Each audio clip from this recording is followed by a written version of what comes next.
Hi there. Today I will be doing a USSR game with a DLC by Blood Alone and No Step Back. I will be briefly showcasing how I develop and field Russian armies. I will further show a more successful defense of Russia than even Stalin himself envisioned by actually having an air force ready to meet the Germans, while even completing the 5-year plan in reasonable time, as well as defending against the Japanese in Khalkhin Gol.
I start with building my civilian factories within a line just starting at Moscow and back. I leave most of Siberia free for military expansion as a bonus in the focus tree grants free factories in the one called Tankograd. For trees, I will be going down the Stalin route and prioritising the political industrial trees in preparation to go down the military and air force tree later on to modernise the armies to meet the swarms of literal Nazis.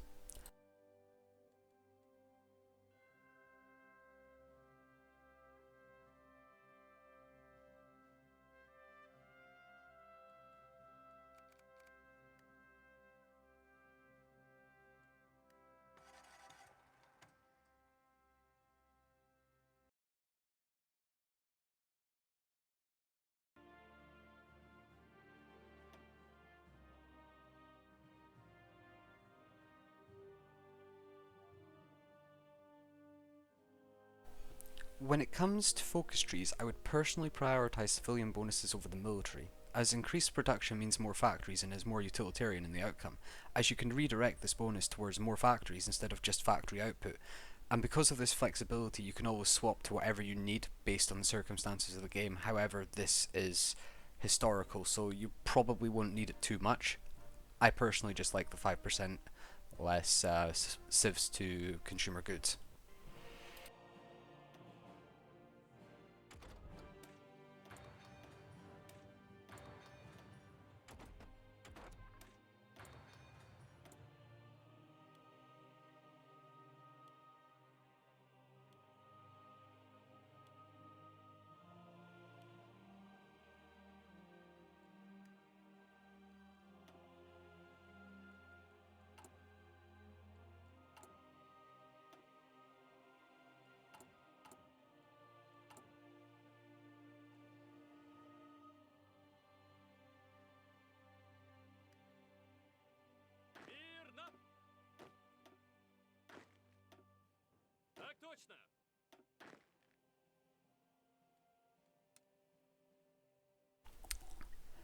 I usually make two defensive lines, one at the longest river lines within the USSR, the other at the front to seek to delay the Germans and cause them casualties while destroying the infrastructure.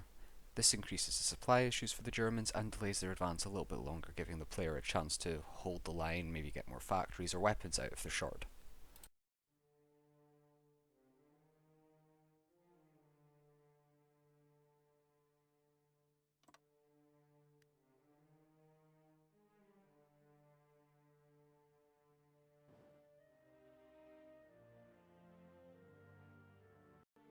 When you get the event with Turkey seizing control of the Bosporus, challenge them for the free war support to increase your economy laws, as this combined with the bonus for putting an attaché in Spain usually gives you just enough that you can get war economy very quickly, increasing your factory output. Now, unfortunately, history doesn't like to cover this topic too much, but Stalin was a massive weed smoker and he had such severe paranoid thoughts. I kid, but he was paranoid. So after a certain amount of time has passed when the focus tree, we will get an event where we have to basically medicate and control Stalin's mental health by making sure that such things as the 5-year plan are running on time, or else not we get random purges, or we may have to purge to prevent more purges later on. We could pretty much say goodbye to Mikhail Tuchevsky. Unfortunately, despite his great theory of defense in depth, he will have to go bye-bye. When it comes to the Spanish Civil War, be sure to give them guns, infantry troops through the volunteers, as well as air support, and be sure to send them plenty of equipment. If you do this, you will get access to their gold supplies, which gives you minus 5% consumer goods for a year, I think. Further on from that, you also may gain an ally in the Spanish Republic. It also stops Hitler from getting Spain.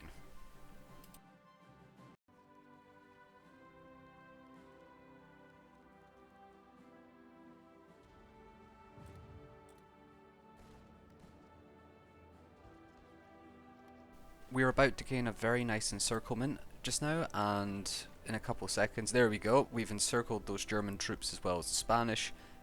Since they're encircled, they'll suffer malices because they're encircled, such as a lack of supply, which will greatly reduce their combat ability, as well as giving us the option to attack them from multiple directions. This will decrease the Germans' ability to defend and allow us to get a cheaper, as well as completely destroy the divisions.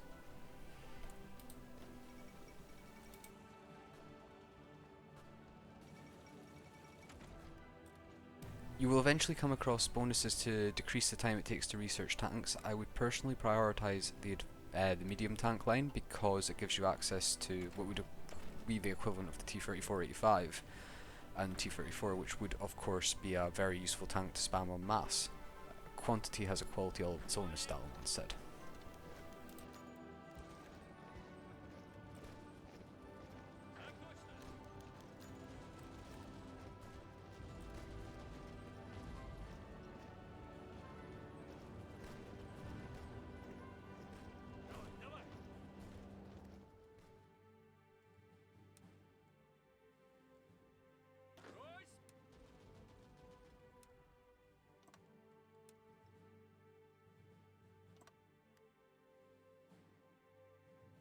Unfortunately, despite my attempt to encircle further, I didn't get much luck and I penultimately lost the Spanish Civil War. But such things are minor when you're playing as the Soviet Union. It's only a benefit to have Spain on your side through their focus tree, which usually makes them a puppet.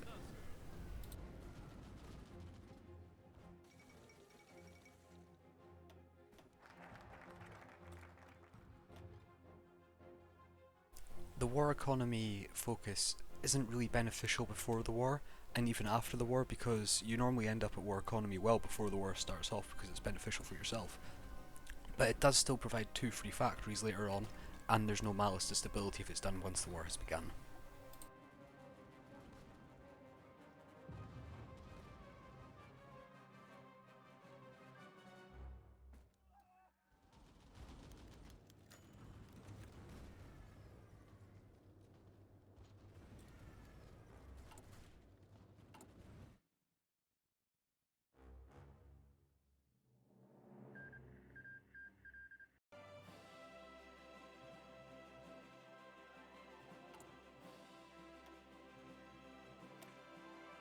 As you start to head down the economy tree, I always take foreign experts because the benefits are very, very, very utilitarian. It covers a wide variety and a range of bonuses in it.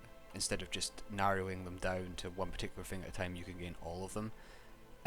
Furthermore, it gets improved further down the line, as well as giving access to the extra research slots.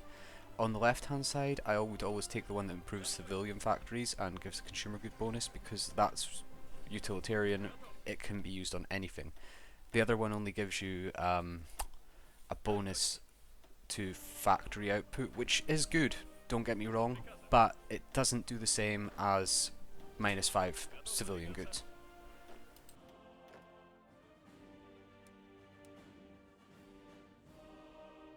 I'm just assembling the second line of defence, well, first line of defence theoretically. Well, it is actually the first line of defence. Anyway, it will cover the front, and I would adjust it based on how the borders end up, because obviously it's historical. It may change quite drastically based on what happened historically, such as Poland disappearing and other unforeseen events.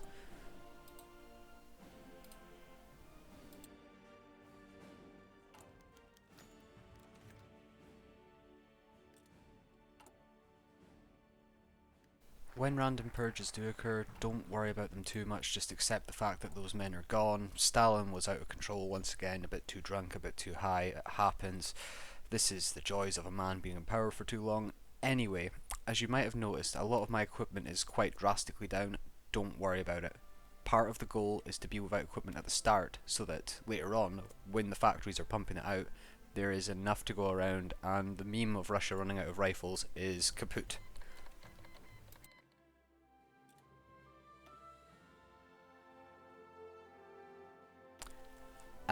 Unfortunately, due to the fact it's a war game, there is no right or wrong way to build the economy, there's only a plan. I personally wait till I've got at least 100, preferably 120 civilian factories on the go before I start moving on to queuing my military industry. I would also then later on build a little bit more civilian behind the lines in case the Germans push too far. It can happen to anyone, no amount of infantrymen will ever hold back the Germans, it depends on the game. Sometimes you're just bound to lose. But not today. With the Battle of Kalkengol about to occur, there's not much you can do to influence it. You just kind of have to watch. I always put my NKVD and a couple of tank divisions on that border, just because the tanks add to the NKVD, and the NKVD are less on supply than regular infantry.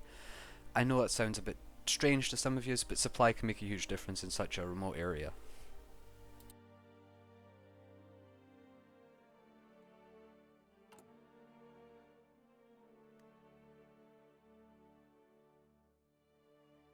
For the foreign company, I personally leave it up to you because there's a lot of variation and I don't know what way you're going to play. I have my own way of playing, everyone's going to have their own. However, there is a lot of extra bonuses once you get past these ones, such as increased military production, increased civilian production, or naval production. The USSR doesn't tend to have a need for a big navy, but if you're going to end up fighting Japan, that's always a benefit, so I'll mention that for what it is, because some people really do enjoy a Russo-Japanese war, and I'm quite a fan of it too sometimes. I just hate the supply issues.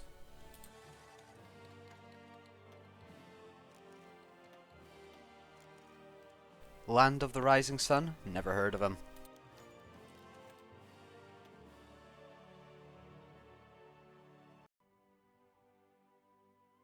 When the opportunity arises, I personally like to put level 3 or 4 forts on the second defensive line, because the first one is going to give, no matter what you do, no matter how many forts you put, it's going to give. It's just not going to work because there's no rivers or nothing. Level 3 to 4 forts encourages the enemy to attack them. You can also stack various other entrenchment bonuses on top of that to help your troops hold on, and the Russians really need that. They really do, because they start with so many malices on their army.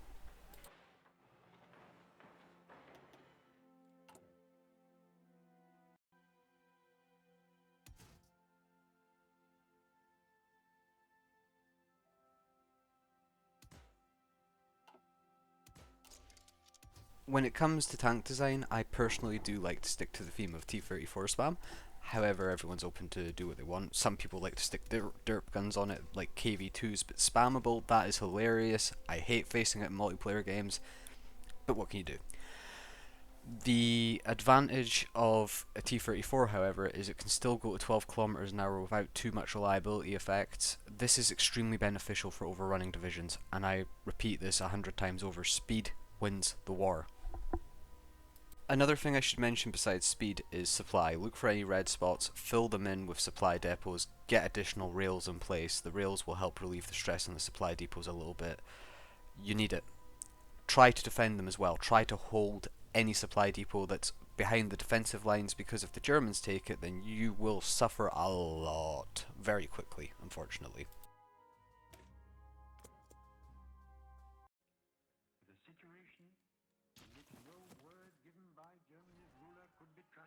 Neville Chamberlain's given his greatest speech ever.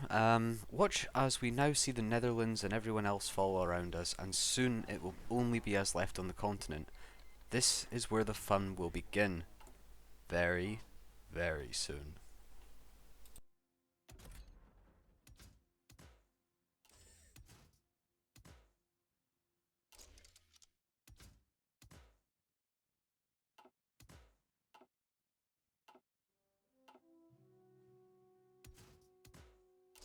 The fighters are basic, but that's because I want to focus on their spammability more than anything else.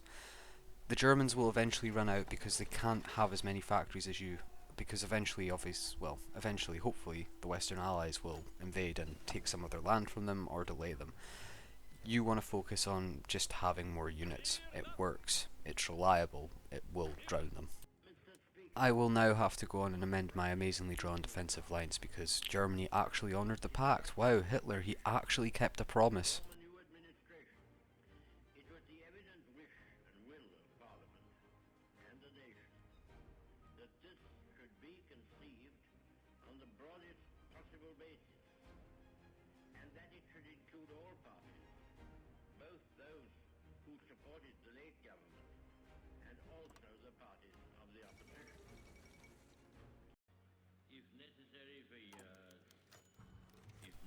I personally always pick reformers for the army officers because they give increased experience and that's it. But the increased experience pays off. I know some of you will have your own personal preferences and stuff, but for me it's just always a case of army XP.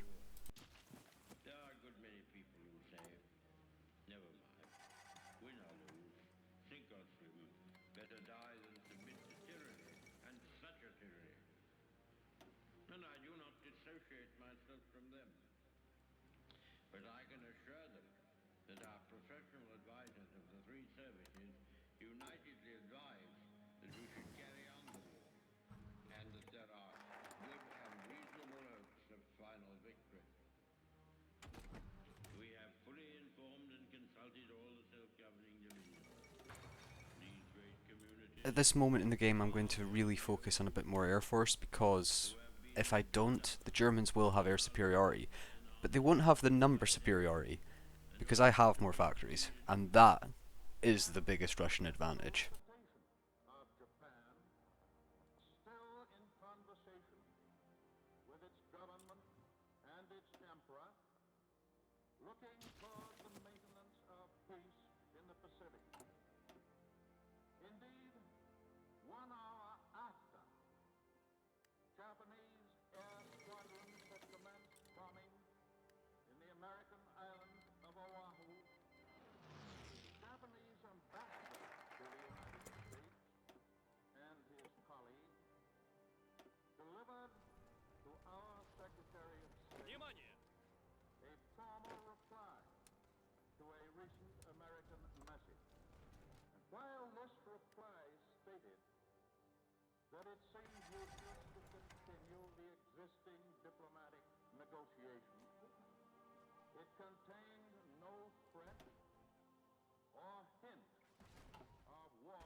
Ah shit, here we go again. Hitler has pressed the big button, boys.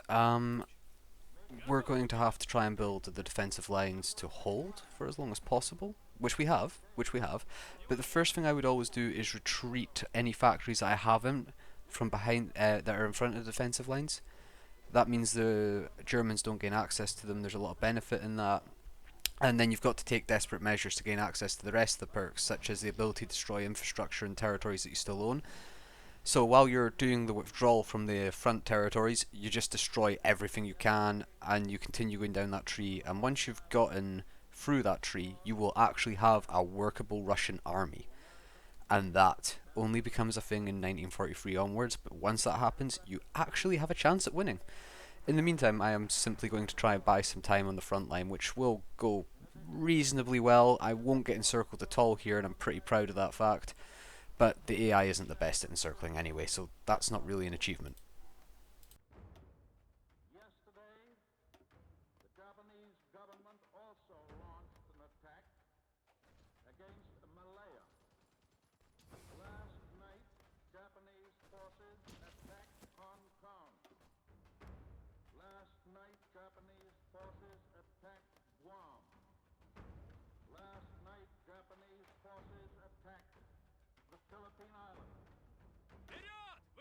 The defense is going well enough. It's giving ground, of course, but it's meant to. I will probably just redraw a defensive line as I have done already and just add them to it essentially. That will be near enough impenetrable, especially with a good bit of micromanagement because, well, you can just do what's called organization walling. My divisions aren't particularly thick, but they're mainly made up of infantry, and infantry have the fastest regen on organization, and with their org, they can just basically form a wall that the Germans can't break through. It's cheesy, it's commonly done in multiplayer, I love it. I'm a big fan of it, huge fan of it.